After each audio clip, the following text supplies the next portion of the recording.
সবাইকে কবুল করুন। আমাদের বলি আমিন।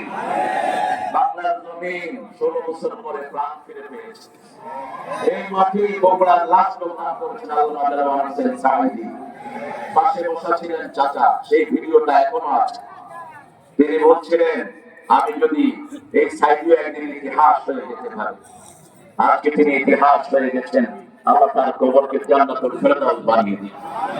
আমরা ওই দুরূদটা পড়বো, যে দুরূদটা পড়তেন রাহমাতুল লিল পড়েন, আল্লাহুম্মা সাল্লি আলা মুহাম্মাদ ওয়া আলা আলি মুহাম্মাদ কামা সাল্লাইতা ওয়া সাল্লামতা আলা ইব্রাহিম ওয়া আলা আলি ইব্রাহিম ইন্নাকা হামিদুম মাজিদ।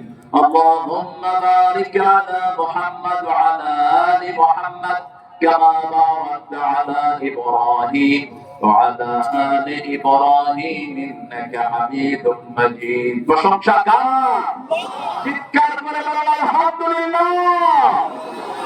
আল্লাহু আকবার কাবীরা, আলহামদুলিল্লাহ কাবীরা, সুবহানাল্লাহি বুকরাতান ওয়া আসীলা, সুবহানাল্লাহি وبحمده عدد خلقه ورضا نفسه وزنة عرشه ومداد كلماته।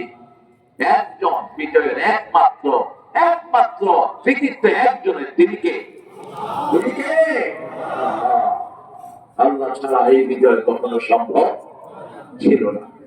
আজকে 16 বছর পরে মুক্ত ময়দানে কথা বলতে পেরে আবার আল্লাহ শুকরিয়া আদায় করছি আলহামদুলিল্লাহ। কোন জেলা শহরে আমাদেরকে প্রোগ্রাম করতে দেওয়া হয় নাই, থানা প্রপারে প্রোগ্রাম করতে দেওয়া হয়নি।